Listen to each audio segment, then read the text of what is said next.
Hey guys, welcome back to another video. In today's video, I'm updating my Battlefield 2042 settings guide for Season 5. The last time I made a settings guide video was apparently October of last year, and there have been multiple new settings added to Battlefield 2042 that you need to be aware of in order to optimize your playing experience. This settings guide will be relevant for all platforms, whether it be console or PC, so you don't have to worry about that. And if you enjoy the content, be sure to hit the like button. That lets YouTube know this is a good video and it just helps the algorithm out. Would really appreciate that. And subscribe to the channel. I stream every single day at twitch.tv/enders. And I offer one-on-one coaching sessions for anyone that wishes to get better at Battlefield. I've worked with over 55 people. Link is Metafy in the description of this video. They are paid, full disclosure. And yeah, let's just get right into this. So this is going to be for PC only, the start of this video. Before we go into the game, we have to make sure that the settings outside of the game are optimized, because that does matter. Obviously, you're going to want your drivers up to date. That's very, very easy. Just get GeForce Experience if you have an Nvidia graphics card, or just make sure you have an updated driver. This is mainly going to be for Nvidia GPUs. I apologize if you have an AMD GPU or maybe even an Intel GPU. I don't have one. You're going to want to go to Nvidia Control Panel. So right click on your desktop, Nvidia Control Panel, go up to Manage 3D Settings in the upper left-hand corner of your screen, and just copy what I have here. I'll explain some settings as I go, just to remedy any comments. Low latency mode. The reason I have this turned off is you only want this on if you're in a GPU bound scenario. So 98% GPU usage and up is what I've been told by Freethy, a great friend of mine who's an excellent PC optimizer. I don't have a GPU bound scenario, so I turned it off. If you do have a GPU bound scenario, you might want to try low latency mode on. Monitor technology, yours might say something different. It might say G-Sync, it might say FreeSync. Mine just says fixed refresh. For your OpenGL rendering GPU, just select your GPU. Power management mode, select prefer maximum performance. Obviously, your preferred refresh rate, highest available for your monitor. And make sure to disable VSync right here and turn on threaded optimization. Now, you're not done yet. You're going to want to come over here to configure surround and physics right below manage 3D settings. And you're going to want to make sure your physics processor is your GPU here. Then come over here to change resolution just below that setting. And you're going to want to make sure your monitors are running at their highest refresh rates and you use the best color settings possible.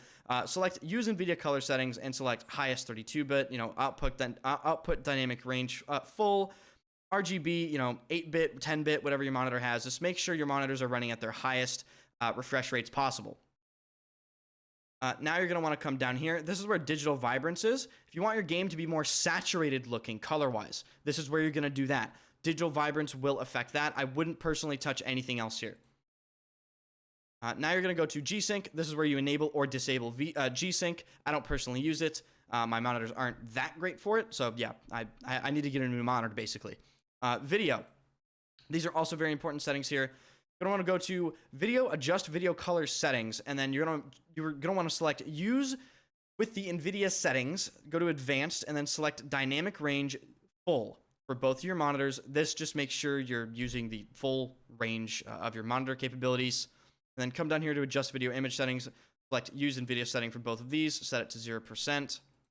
Make sure you don't have super resolution checked, or else you'll be getting terrible frames most of the time.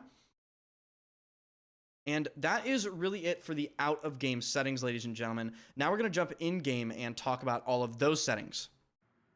All right, let's start going over the in-game settings now. Like I said before, this is applicable to both PC and console.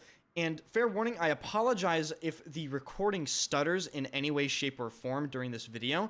It's been happening ever since the very latest update, 5.0.1, and I really am at a loss. I don't understand what is happening. I just think it's the game messing up when it's recording. I've tried everything to try to fix it, so I apologize if that does happen during this video.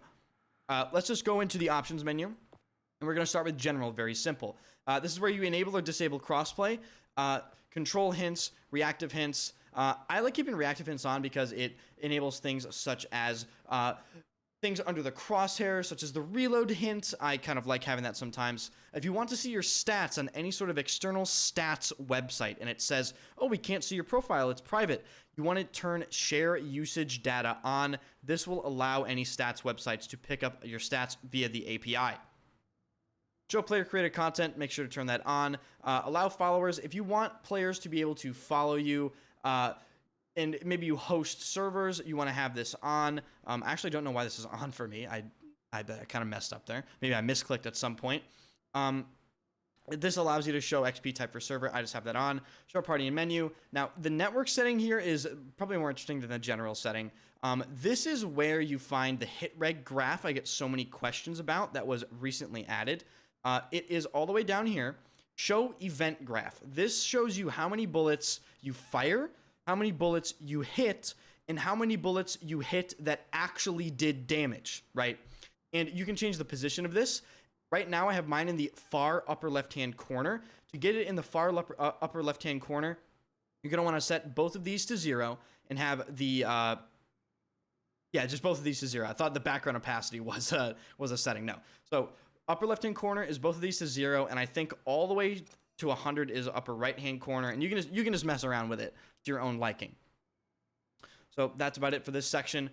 Display section, video first and foremost. Play your game in exclusive full screen. I understand some people like to play in, maybe windowed for faster alt tabbing, but the fact of the matter is full screen is going to be the best for just latency and all that stuff. So I play in full screen. Your resolution will be whatever resolution your monitor is, whether it be 1080p, 1440p, 4K. You can even set up weird resolutions in Nvidia control panel. Your refresh rate will be yours as well. Field of view, entirely personal preference. ADS field of view is on by default now. What this setting does is it essentially doesn't add extra zoom to when you aim down sights. So maybe if you have some bad eyesight or just trouble seeing people, turn this setting off and see how you like it. As far as graphics settings go, I like running this game at a little higher brightness. I personally play at 65, but this could also depend on the brightness of your own monitor and stuff like that, so you can play around with that. Turn motion blur completely off. It's stupid. They should just remove motion blur from the game, to be honest with you. Every game ever made at this point. Chromatic aberration and vignette, turn that off. Especially vignette. It adds dark edges around the corner of your screen and stuff. You don't want that. And the fact of the matter is, guys, if you want your game to run smoothly, you're going to have to play it on low. That's just as simple as that is. You can probably get away with ultra textures, but to be honest with you, the game looks like it's on ultra when it's on low. It's pretty impressive looking for low settings, and this is just, again, it's going to give you the best performance. So all settings as low as you can possibly go here. For advanced video options, dynamic resolution scale, I recommend just leaving this off if you don't know what it is. Chances are, if you don't know what it is, you're not supposed to be using it, so just don't use that. DLSS and future frame rendering. Okay, let's talk about these settings. I have tested these settings on my computer probably in the order of 15 to 20 separate times now, and for my personal system, I don't get any performance benefit for using DLSS in any mode or future frame rendering in any mode, okay? These two settings, DLSS and future frame rendering, are incredibly PC dependent, and you're going to have to test out what setting you're going to want to use, okay? So let's say you're getting really bad performance. Set that to like performance or maybe ultra performance, auto. Other than that, very PC dependent. That's all I can really tell you. This is ray traced ambient occlusion. You're going to want to have that off unless you want the game to look extremely pretty. Disclaimer though, this will make your FPS drop like mad. Nvidia Reflex low latency enabled plus boost, I believe for 3000 series cards and above, and just enabled for 2000 series cards. That is what Freethy told me last time when I was asking him about this setting. And don't use latency flash indicator. That is not really a setting for gameplay. It's more of like a testing setting. And then, of course, have VSync off. If you go over here to HUD General under the display section. If you want to turn off the HUD, here's where you turn it off. If you want to turn it back on, and maybe you're confused as to why it's off, here's the setting. Show HUD prompts, you're going to want that on. Reactive hints, you're going to want that on. HUD motion, turn this off. It just helps with basically playing the game. I find that a lot of HUD motion can be a little disorienting. You're going to want to know what vehicle seats you want, turn that on. Soldier compass, this is where you find that in HUD General. I have mine off because I don't really care. But you can set it to be always on, ADS only, whatever you want there. Camera shake amount. Okay, my game is bugged and it shows 0. the lowest you can turn camera shake down to is 20.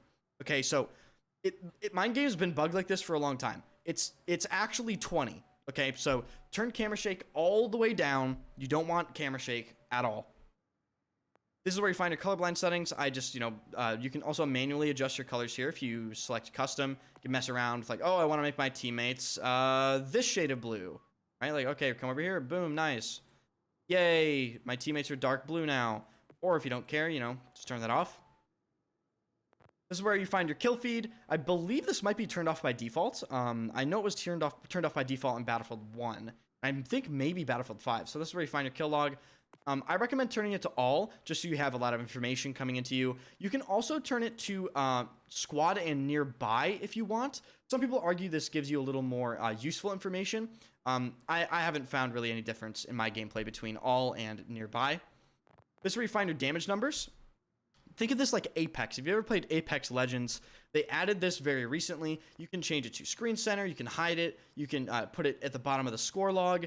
I like it at screen center. Just helps the game's readability. Helps you know how much damage you actually did to someone. You can, of course, change the size of it to small, large, whatever you want. Horizontal offset, so you can move it over here, over there.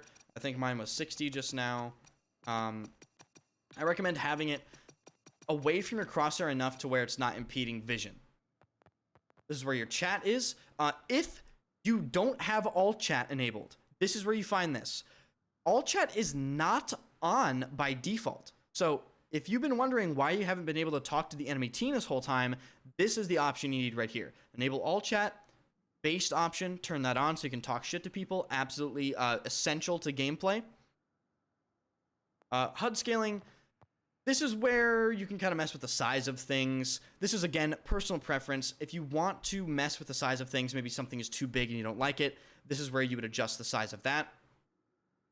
And this is, and the setting right at the bottom here, horizontal HUD padding. What this does is it takes your health and your minimap and it moves it farther to the center of your screen. So imagine your health and minimap are at the far edges of your bottom corners, like your left and right bottom corners. It can push it all the way farther to the center, so your eyes physically have to move less to actually see what's going on, basically. I actually like this. I play with this setting maxed out because I find that it actually does help me read information a bit faster. So that's where you'd find that setting if you want to change that. Under display, crosshair now. Obviously, you're going to want to make your crosshair visible. If you don't want to see your crosshair, turn your HUD off. Personally, I like the thick crosshair because I think it's just a little more visible. This is mostly personal preference. The one thing you're going to want to turn off, though, is crosshair projection. Terrible setting, kind of lies to you. Just turn that off. It's not a great setting at all. This is where you mess with your hit indicators, visibility, armor broken if you want that on or off, show damage types, all that sort of stuff. This is where you change your damage indicator, color, damage vehicle, thickness, all that sort of stuff. So, very interesting settings here. Make sure crosshair projection is turned off, though. It's definitely the most important setting. Minimap, rotate with view. So basically, if you want it to rotate or not. They finally added the ability to change the size of the minimap. This was not in the beginning of the game.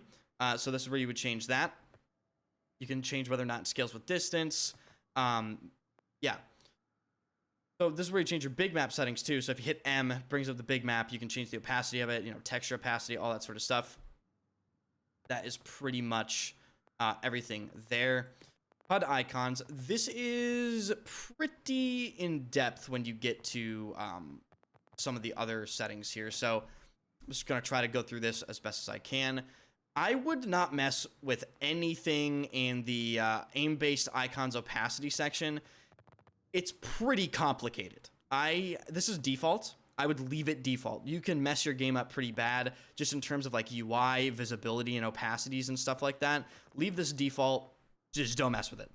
But what you do want to mess with in the HUD icons section is the objective icons, friendly icons, squad icons, enemy icons, neutral icons, and so on and so forth.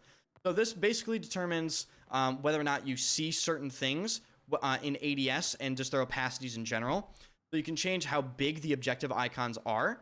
You can change how visible opacity-wise they are. I have mine set to 65 because I don't find myself needing to know where the objectives are like or I don't find myself needing to see the objective icon all the time. And when I'm zoomed in, I want it completely gone. So if you want your icon to completely disappear while you're playing the game to help remedy some of that screen clutter, turn this to 0, and that goes for multiple other things in the game as well. Don't do that to friendlies. I would adjust it maybe slightly because sometimes you have a lot of teammates and they get in your way. So, come down here, change the scale, change the opacities in ADS and out of ADS, however you want.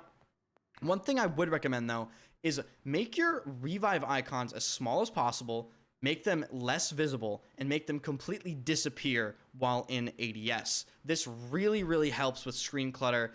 And I find as though the revive icons are quite visible, even set to like some of the minimum settings.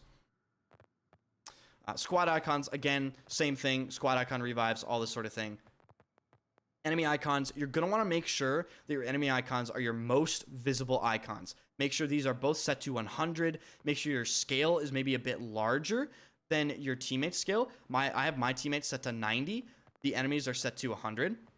Neutral icons, same sort of idea here. Make the icon a bit smaller, make the opacity a bit less, and just get rid of it while you're ADS'd. Same thing for the ping marker icons here. You could argue maybe you want to set your ping marker icon to not totally disappear, but I don't find it to be that useful, if I'm being completely honest with you. And that's about it for this section. As far as the sound settings, I personally like 3D headphones in this game. This might be a little bit of personal preference. I find the footsteps in this game are very, very audible in 3D headphones for my personal setup. And this is where you find the in-game radio music if you want to turn that on as well as the in-game announcer and music. To be honest with you, I haven't heard the music of this game since I downloaded it. This is also where you find all your VoIP settings and your subtitle settings if you need that. As far as controller settings and stuff like that, everything that I'm going to cover in this video, I'll probably cover in the mouse and keyboard section because it does apply in terms of sensitivity settings to controller as well. Now, if you're going to want to come over here to mouse and keyboard, for PC players, I don't believe controller players have this setting. Make sure raw mouse input is turned on. As far as on foot, obviously, sensitivity is completely personal preference.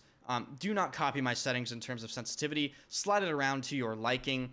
The only thing that you might want to mess with is maybe uniform soldier aiming. This is on by default. I think it's 133 by default. I play 178. That's just what I've traditionally played on Battlefield. That's what I'm comfortable with. If you want to mess with uniform soldier aiming, try coefficient 0, coefficient 133, and coefficient 178. Past that, just maybe turn uniform soldier aiming off and then manually adjust your zoom sensitivities to your liking. But that can be a very difficult, and I wouldn't recommend that for most people. So I think for most people, uniform soldier aiming 133 is probably going to be what they want here. So in terms of movement, again, this applies to controllers as well. This is where you select your soldier toggle and hold sprint. This is where you select whether or not double tap forward to sprint. Sprint to vault over, always use traversal sprint. If you turn always use traversal sprint on, you will always have a sprint out penalty. So keep that in mind. Think of traversal sprint like tac sprint from Modern Warfare Warzone if you played that game. And the other section, parachute auto deploy, auto throw grenade and throwing knives, invert C5 input, request skip revive. You can turn this to toggle or hold. Same with revive interaction. Yes, this is definitely one of the most important sections here. This is where you find all your zoom sensitivities as well. Do not touch your vertical and mouse aim ratio, please. Don't touch this. I've seen some people like, oh, Enders, if you set it to a different ratio, it's easier to control recoil. Don't do that. Please, God, don't do that. Again, vehicle sensitivity, totally personal preference. The only thing I would really mess with here is your vehicle boost, toggle or hold. And then there's also vehicle uniform soldier aiming, I believe, as well as helicopter control assist and rifle aim, I think, something in here somewhere. Yes, decouple tank turret aiming from turning. If you're a tanker, this is probably pretty important for you. If you want to move the base of your tank without moving your turret, this is absolutely the setting you want. And let's go over to accessibility next. So accessibility has a lot of the same settings that we've already gone over here, but there are some other things that we haven't talked about yet. So This is a new option, reduce sprint camera motion. You're gonna want to turn this on. For the more immersed among us that want sort of that weight when they sprint, make sure this setting is turned off. If you don't want your camera moving a lot, turn this setting on. This is a brand new setting they just added. As far as the concussion grenade effect, you can turn it to white or black. I personally like black just so I'm not getting, you know, like flashed in the face. Again, crosshair projection, we talked about the setting, turn that off. This is where you find controller vibration as well. And then if you're playing Zane and you find his visual effect for his heal on kill is being annoying, you can turn the sound down for it here. You can also turn the visual effect for it completely off like I've turned here. I don't personally like it, and that is why I just completely get rid of it. Again, subtitles, just more controls. Then in extras, there's not much in extras at all except for, you know, legal credits, live credits, and stuff like that.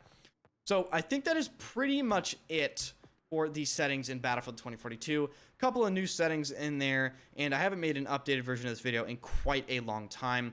If you enjoyed the video, hit the like button and subscribe to the channel. If you have any questions in the comments, I will definitely try to answer as many as I can. I do get quite a bit of comments, so don't feel bad if I don't, you know, answer you. I will definitely try to pay more attention to the comments on this video in particular because I know there are quite a lot on settings videos. And yeah, join the Discord, follow me on Twitter, follow me on Twitch. I stream every single day, and I will see you guys later.